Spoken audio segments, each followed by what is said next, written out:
We had calculated that for every cumulative doubling in the number of electric vehicles produced, so 1 to 2, 2 to 4, 4 to 8, for every cumulative doubling, costs decline 28%. And the total cost of ownership of an electric vehicle now is lower than that of a gas-powered vehicle. And soon the sticker prices will be lower. Tesla is the biggest AI opportunity out there. It is the biggest artificial intelligence project in the world when it comes to autonomous taxi platforms. They have low gross margins now, but they will be rising because of this SaaS-like model that is evolving for Tesla. They will rise from the 20s into what we believe is the 50s and 60s. We believe Tesla is the closest auto company and closest tech company to a fully commercialized national autonomous taxi platform. I know it sounds crazy, but if you are a Tesla driver and you have gotten the latest FSD, so full self-driving update in the beta, you will see a marked difference because of the breakthroughs in artificial intelligence that Tesla is using today in order to move towards full self-driving. In this video, Cathie Wood of ARK Invest is more bullish on Tesla than she's ever been. We'll be looking at some of the implications of declining costs on electric vehicles, what the market's missing when it comes to artificial intelligence opportunities, something robo-taxis. Oh, and speaking of the market missing opportunities and robo-taxis, Monday's come and gone, and I haven't yet seen any new research notes from the analysts on Wall Street after the mind-blowing FSD V12 demo, but I'm sure they'll be published tomorrow or maybe Wednesday at the absolute latest, so looking forward to that. I'm sure they'll definitely be coming. And if you guys would like early access to my daily YouTube uploads, plus some exclusive content, head over to X and subscribe. And if that's not enough, join Patreon. There's loads of exclusive content over there as well. Cathie Wood, founder and CEO of ARK Investment Management. Great to see you, Andy. It's been a while. You don't think so much top down as much as you do bottoms up, though, right? Our process in terms of our investment process, stock selection, starts from the top down. And what we're doing is trying to size how big these new technologies are going to become.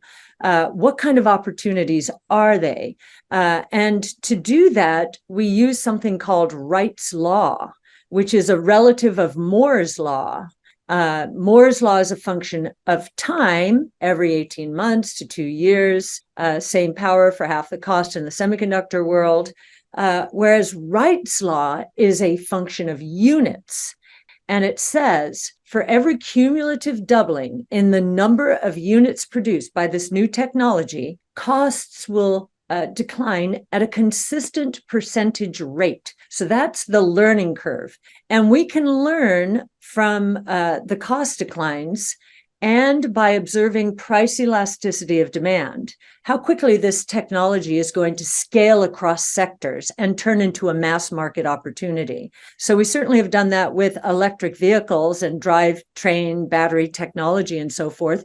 We were able to get much closer to the right answer there because we had calculated that for every cumulative doubling in the number of electric vehicles produced, so 1 to 2, 2 to 4, 4 to 8, for every cumulative doubling, costs decline 28%.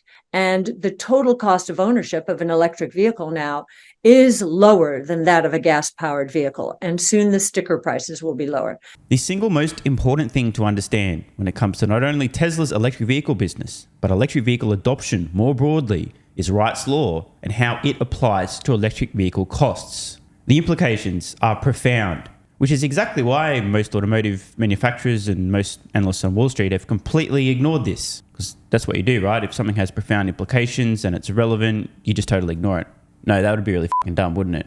Did I just insinuate automotive manufacturers and most analysts on Wall Street are really fucking dumb? Yes, because I really care about you guys. And also, I know many of you don't like thinking because thinking hurts and would just rather watch somebody else have done the thinking for you. Sad but true. Here's something I just whipped up for you. What we're going to look at here is total electric vehicle units produced. These are approximate actual numbers from 2021 and 2022. Then some estimates, and please don't get your panties in a twist. I'm just trying to illustrate a point here. These aren't predictions, just making a point. Throughout the end of this decade and beyond, noting each point in which we've seen a cumulative doubling in EV production starting from 2021. I've used a starting price for an electric vehicle of $56,000. We'll also see what a 28% cost decline will be in dollar amount as we progress. Once again, I do want to emphasize this is really fucking important, and automotive manufacturers and practically everyone on Wall Street hasn't done this exercise. I certainly have. Again, please refer to my Tesla valuation model available exclusively on Patreon to supporters at the investor level and above. None of the numbers in that thing have been pulled out of my ass. They all come from exercises like this, thinking, lots of it. So, allow me to show you the first doubling. Let's say hypothetically, close to 11 million electric vehicles are sold this year in 2023. That would be one doubling from 2021, meaning a $15,680 cost decline to produce an average electric vehicle, from $56,000 in 2021 to $40,320 in 2023. Now, I feel like that's approximately the current starting price of Tesla's Model 3 in the United States. Isn't that curious? Must be a coincidence. How about the next doubling? Now just imagine, hypothetically, in 2024, 20 million electric vehicles are produced. Some might suggest this is absurd. There's no way that many vehicles will be produced in 2024. Once again, not a prediction. I'm just trying to illustrate the point. Please don't be a Poindexter. And the second doubling would shave off another $11,290 off the average EV cost. And what was in 2021 a $56,000 electric vehicle, in 2023 a $40,320 electric vehicle would now be a $29,030 electric vehicle. Do you understand? Just two cumulative doublings in EV production and a cost that was initially $56,000 to produce an electric vehicle, an identical electric vehicle, under 30 grand. I feel like Tesla kind of told us about this $25,000 vehicle, which is entering production probably late next year, maybe early 2025. It's about $25,000. What a coincidence. That's just what a magical coincidence that is. Haha. Another doubling. And now a vehicle that was almost $30,000 is just over $20,000. Another $8,129 off the purchase price. And what do you know? This is approximately the time that Tesla volume production of their next-gen $25,000-ish vehicle will be taking place. What a coincidence. How about one more doubling, hey? The cost to produce that $56,000 electric vehicle in 2021 is now just over $15,000. Do you understand? Curiously, it just so happens that I have a generation of Tesla vehicle after the $25,000 vehicle, which I also had in my model before Tesla had announced the $25,000 vehicle. What a coincidence. That's about $15,000. That's another amazing coincidence, isn't it? Imagine that. Now, a lot of people just won't be able to accept this. If you have a gut feel or your initial intuition, there's no way, bro, 15 grand for 56,000. Are you stupid? Pot calling the kettle black. And you know what? Let's just do it. Let's just assume in an absurd scenario that global electric vehicle production somehow doubles. For those who don't know the global automotive market, maybe 80 million units per year. This would mean the automotive market grows massively. Now, is this possible? Yes. Is it likely? I don't know. I'll model out scenarios in which we get to about the same steady state of about 80 million units per year. But I also do have a scenario in which EV volumes continue to grow. Why? Well, there's still about 2 billion ICE vehicles need to be displaced. And if these vehicles, these electric vehicles, can drive autonomously and print insane amounts of money, bring in their entire cost and then some in profits every single year, there may be some companies out there that decide, rather than thinking about producing X amount of million units per year, let's just think about displacing as many of the 2 billion ICE vehicles as we possibly can, as fast as we possibly can. Again, this is not a prediction. I'm just trying to illustrate a point. What would happen if we doubled EV production again? Just saying. That $15,000 electric vehicle would now be about $11,000. Again, not a prediction. Just illustrating the point.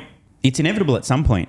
We'll see electric vehicle production double once, and then again, and again, and again. How long that takes exactly, who knows? It might not be until 2031 until we're producing about 76 million electric vehicles per year. But it will happen. And as it does, we will see costs predictably decline. The implications here are important. And when I say important, I mean extremely fucking important. ICE vehicles costs are going to go in the opposite direction to EV costs. ICE vehicles are mature technology, but as EV costs decline, the more consumers buy electric vehicles, the less consumers will buy ICE vehicles, and they will then experience reversing economies of scale, and costs will go up. This will create an accelerating death spiral for ICE vehicles and an insane tailwind for EVs. People don't get this, especially people whose name is Mary B. Esparra and most other automotive CEOs, at least not based on their public statements. Right here, about $40,000 that's roughly the price of a new vehicle in the United States, the average price of a new vehicle sold in the US. Most of those vehicles are ICE vehicles. One more doubling from there, and it's going to be about 30% less expensive to buy a comparable EV than it is the ICE vehicle. Maybe it's not until 2025 that 20 million electric vehicles are produced, and the cost of a $56,000 EV in 2021 is then $29,000. Maybe it's not till 2027 that almost 40 million electric vehicles are produced. And at that point, the cost for a compelling EV that was once $56,000 just 6 years earlier is now about $21,000. And at this point in time, the question is, how much brain damage will a consumer need to pay double, as in around $40,000 for an inferior ICE vehicle that costs twice the price and is a shitload more expensive to own and operate, and's less safe, and's worse for the environment? The answer to that question is they will require approximately all of the brain damage. I could ask the same question when it's about $30,000 to buy a compelling EV versus over $40,000 for an ICE vehicle. You've got to understand the implications here. They really are profound. People aren't getting this. With the exceptions of the folks at ARK Invest, Tony Seba, RethinkX, you won't find too many other folks who really grasp this. Special shout out to Moron Stanley, who I believe, last I heard, we're expecting just 1/4 of all new vehicles sold in 2030 to be electric, and are still expecting Tesla to be less than 8 million electric vehicles sold globally in 2030. They clearly have not done this exercise. So that's an example of costs coming down, units exploding. Last year, electric vehicle units globally were up on the order of 65%, while gas-powered sales were down almost 7%. So massive shift, weak auto market, but definitely playing into the favor of EVs. Yeah, which leads you to your biggest holding, Tesla, which maybe we'll talk about a little bit more. Want to ask a few more big picture questions, though, Cathie. You mentioned the performance of ARK Innovation, the ETF, and it went to the moon several years ago, then came back down to earth hard, up year to date strongly, now backed off a little bit with the retreat this month. What do you tell investors, and do you sleep well at night? I mean, this is a roller coaster. Well, we are a great diversification strategy if you want diversified innovation. We just wrote a paper, it's on ARK-Funds, around artificial intelligence and how the market has rewarded NVIDIA and Microsoft and left a lot of other stocks that are probably going to be bigger beneficiaries from this point on than NVIDIA and Microsoft. Those are the stocks we're focused on. NVIDIA has been primarily hardware historically. By our estimates, for every dollar of hardware sold around this innovation opportunity, AI, we think the software pull-through will be on the order, it depends on the estimate, but somewhere between $8 and $21 for every $1. Well, unfortunately, that has absolutely nothing to do with Tesla, because as we know, Tesla is just a car company. The demo we saw over the weekend with FSD V12, trained purely on video, end-to-end, no heuristics. That was just a cool party trick. It's got nothing to do with AI, and you shouldn't think about that any further. Please, because I'm still buying Tesla stock with every spare cent. So we think the market and investors broadly are overlooking some massive AI opportunities in other stocks, more software oriented. And just to be clear, Cathie Wood is absolutely, definitely 1,000% not talking about Tesla stock. Because remember, Tesla is just a car company. They don't have anything that Toyota doesn't already have. You should value them like an automotive manufacturer. Oh, and also Cruise and Waymo are light years ahead in terms of autonomy anyway. We have other names in the portfolio on the software side. And remember, for every dollar of hardware, $8 to $21 of software are going to be pulled through, according to our estimates. Tesla is the biggest AI opportunity out there. Hey, shut up, Cathie. I'm still buying. It's not. Anyway, she's wrong. Don't listen to what she said. Tesla is the biggest AI opportunity out there. It is the biggest artificial intelligence project in the world. Don't listen to her. She's obviously lying to you. What big AI project? Plus, they're just a car company, as we know. When it comes to autonomous taxi platforms, and it is selling for roughly, I think it's 7 times, maybe it's 6 times revenues now. So that's a very good example. We think that's the best example, but other software plays would include Twilio, which is selling at 2 to 3 times, Zoom, which is selling at roughly 3 times sales. These are all sales. And these companies have either very high gross margins, like Zoom, 80%, or they have low gross margins now, like Tesla does in the 20s. These are gross margins, but they will be rising because of this SaaS-like model that is evolving for Tesla. They will rise from the 20s into what we believe is the 50s and 60s. Once again, I strongly advise ignoring everything Cathie Wood just said and instead focus like a laser on Tesla's short-term gross automotive margins, because they are, after all, just a car company. And AI is not a big deal. And I don't know why she would think Tesla's gross margins will be going towards 50+%. That's clearly not going to happen, because that would require software, and they're not a software company. So even though Cathie Wood is completely wrong, just totally off the mark, just no question, she's just out of her mind. Hypothetically speaking, if she wasn't wrong, and if she was right, Tesla's margins did triple or quadruple from where they are today, roughly, and they continue growing at a ridiculous rate. I wonder what might happen to Tesla's market capitalization and, I guess by proxy, Tesla's stock price, if she was right. Well, she's obviously not, but just hypothetically, if she was right, I wonder what might happen when the stock market figures that out and investors start loading up. Of course they won't, because it won't happen, but fun thought exercise, isn't it? A few moments later. Well, this is kind of awkward, guys. I actually just checked my Tesla valuation model just to prove how wrong Cathie Wood was. And I don't know how to say this, but it turns out roughly at the end of this decade, the gross margin I have for Tesla overall is in that 50 to 60% range. So I don't know, maybe I have to update my valuation model, because obviously Cathie Wood's wrong. And I guess that means my valuation model is very wrong as well. So I apologize to everybody who signed up to Patreon with the link in the pinned comment at the investor level and above, and had access to that valuation model with those very bad estimates for Tesla gross margins out over the next decade, because they're just a car company. I don't know how I ended up with margins around 50 or so percent. It's a big mistake, obviously. Sorry, no refunds though. Not at all expected out there. Right. A couple questions about Tesla then, since you just brought it up. One is valuation again, though. I mean, you can be right. Cathie Wood's right. She's right. But, you know, the stock goes nowhere for 2 years versus the S&P, which is what's happened with Tesla. I mean, okay, you can pick any point and come up with any math you want. I hear you. Also, I noticed that you said that market share probably is going to hold constant. It's just that the number of the EV sales are going to explode, which will drive their business. Either of those things sort of concern you, or are you still as sanguine about this company as you've ever been? If anything, their competitive advantages are growing. You've noticed that GM and Ford have signed on to Tesla's charging station. They need that infrastructure. And that has increased our confidence. The fact that GM and Ford and others are signing on to this charging platform tells us that these companies understand that the world is shifting from the internal combustion engine, which still is roughly 90% of auto sales out there, to electric vehicles. Well, Tesla does not have to transition. It is there. It has that DNA already. Now, I was going to share some thoughts about transitioning, but I'd prefer not to get cancelled. P.S. Go f*** yourselves, YouTube. So you might have to head over to X and subscribe there, or maybe join Patreon to hear my actual thoughts. Oh, wait, she was talking about automotive. Sorry, Anyway, she does have a point.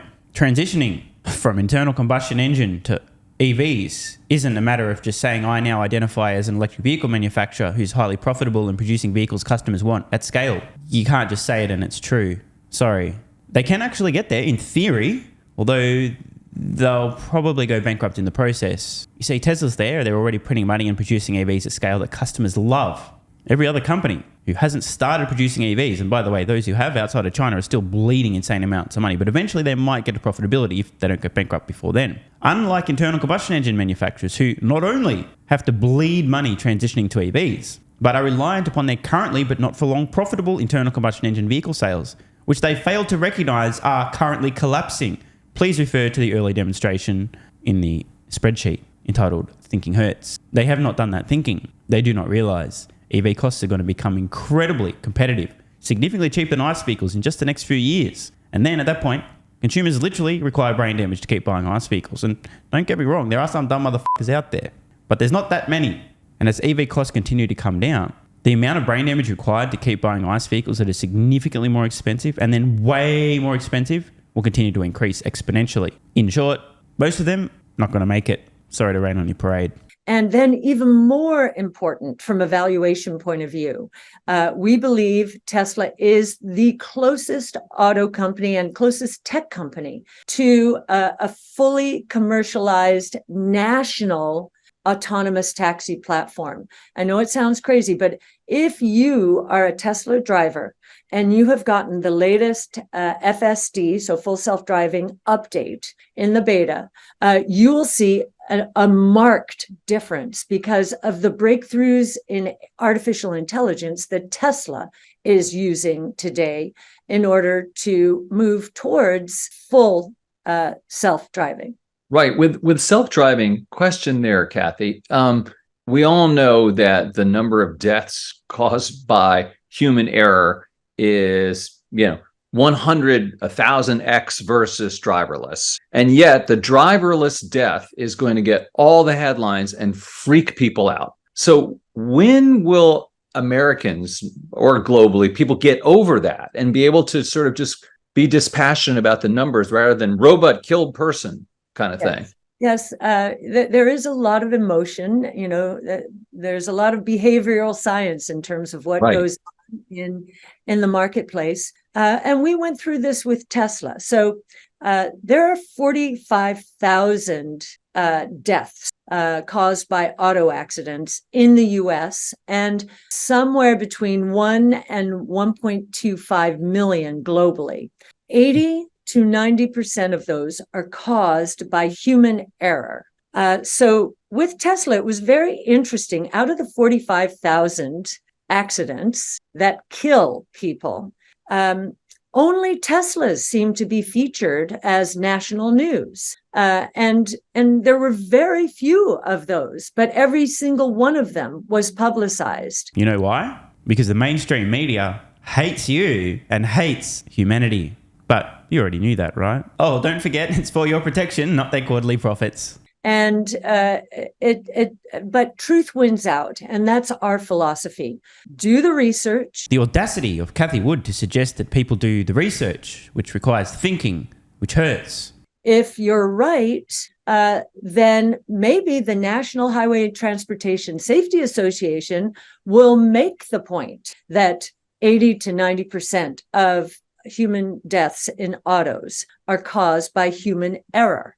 And they have done that. In fact, when they analyzed Tesla's first fatality, it was in Florida and it was a blindside by a truck. And it took them 6 months, I think, to analyze it. But they basically came back and said, oh, it seems as though, given the safety features in a Tesla, Tesla's cars are 40% safer than most other cars out there. And that became a selling point for Tesla for people who actually read these safety reports. So truth wins out. Key caveat there for people who actually read, it's kind of like people who actually think. They seem to be in the minority. If you look at what Elon has done with SpaceX and rockets and reusable rockets, so being able to land them on barges in the ocean simultaneously, that's amazing. But do you know how many times he had to fail to get that to work? And now we're in the artificial intelligence age, and that's the same is true with everything AI. It'll get better and better over time, but it will be wrong in the beginning. Not until it perfects with more information will it get it completely right. Cathie's comments couldn't be more perfectly timed. I'm pretty sure this interview went to air just before Elon's V12 FSD demo, if not pretty much simultaneous. But we've just seen complete rewrite, end-to-end trained purely on video, no heuristics. It's now equally capable, if not more so, than the existing FSD build, full of heuristics and 300,000 lines of now deleted code. Rather prophetic comments from Cathie. So in conclusion, thinking hurts, so definitely don't do it, especially as it relates to Wright's law. Also, as we know, Tesla is just a car company. What AI? What autonomy? What robo-taxis? What 50 to 60% margins? There's absolutely nothing to see here, folks. So Move along. Athletic Greens AG1 has given me a massive, meaningful boost in energy, allowing me to do a lot more every day, including using my brain more and using my body more. I highly recommend you guys and girls check it out. Athletic Greens AG1 is an excellent way to fill in nutritional gaps. It's got 75 high-quality vitamins, minerals, and whole food source nutrients, plus prebiotics and probiotics and digestive enzymes and adaptogens to help you deal with stress. Plus, if you click the link in the pinned comment or head to drinkag1.com/SMR, you can get yourself a 1-year free supply of vitamin D3 and K2. But don't take my word for it. Here's what some of you guys and girls have to say. AG1 has changed my life. I was, as you described, treating myself like a circus, ate like trash, rarely exercised, used alcohol as a stress crutch, cannabis also. AG1 is what gave me the kick in the ass, got me back to the gym, motivated me to do more for myself, family, my business, etc. Keep doing what you do. Now, I know there's some skeptics, the same kind of people who think Elon Musk is a fraud, reading this going, what do you thought? There's no way that's possible, bro. It must be a placebo effect. Believe it or not, this is a recurring theme. If you give your body everything it needs to feel and perform its best, including having a lot more energy, you'll need ways to use that energy. For me personally, that includes more exercise, moving my body more social activity, and more cognitively demanding tasks, including producing a ton of exclusive content over on Twitter and on Patreon, plus my daily YouTube uploads. The proof's in the pudding. On to another testimonial from a viewer of this channel. SMR, you asked me to provide feedback on AG1. Here it is. It has helped with mental acuity, stamina, and intestinal waste management. Can't read between the lines. It certainly helps with regularity and digestion. That's what the digestive enzymes are for. It has also dramatically reduced my cravings for sugar. You guys need to stop eating sugar. It's fucking poison. I'm 50, 5'9", and overweight, aka a fat motherfucker. I think that's a technical term for overweight, isn't it? Is it fat motherfucker or obese? I can't remember. I average 100 hours a week in the West Texas oil fields as a safety supervisor. Jesus Christ, dude. No wonder you're struggling to keep your weight under control. 100 hours a week. Brutal. It has helped me lose weight. It is not an appetite suppressant. It can help fat people suppress cravings, and motivation to be healthier is critical for changing your diet. Love you, brother. Again, this is a great point and something people really don't seem to grasp. If you have more energy, everything becomes easier. It's like turning on easy mode for life. A few years ago, before I was taking AG1, my health was trash. I was struggling to get through the day, had afternoon fatigue. The last thing I wanted to do was either use my brain or move my body. Didn't have the energy. Now, my biggest struggle every day is figuring out ways to use that energy. I'm exercising way more, doing a lot more with my friends and family, and of course, my work output has increased substantially. And you can fact check me. Check out the average length of my videos I was posting to YouTube 3 years ago. Need I say more? And one final testimonial. Love this one. Okay, here's the deal for me with this AG1 shit. I'm 41 years old and not the type to eat, drink, smoke, or sleep healthy, so I was skeptical. That being said, here's what I experienced. Day 1, meh. Day 2, afternoon fatigue was about 45 minutes late. Day 3, 0 afternoon fatigue. Day 4, 0 afternoon fatigue plus extra energy. Day 5, again, 0 afternoon fatigue plus energy. Wondering, what the fuck, really? See, this is the thing, right? The results for many people are just almost too good to be true. This is the same experience I had. My afternoon fatigue just vanished out of nowhere. I'm like, wait, what the fuck? Why am I not tired in the afternoons anymore? Surely, it's not that AG1, is it? Turns out it was. Day 6 and 7, same thing. Day 8, same thing. Plus, I had the want to get things done around the house that I normally would slack off and not get done. Again, the point, extra energy, you'll need to use it. You'll find ways to use it. Day 9, 10, and 11, and today is day 12.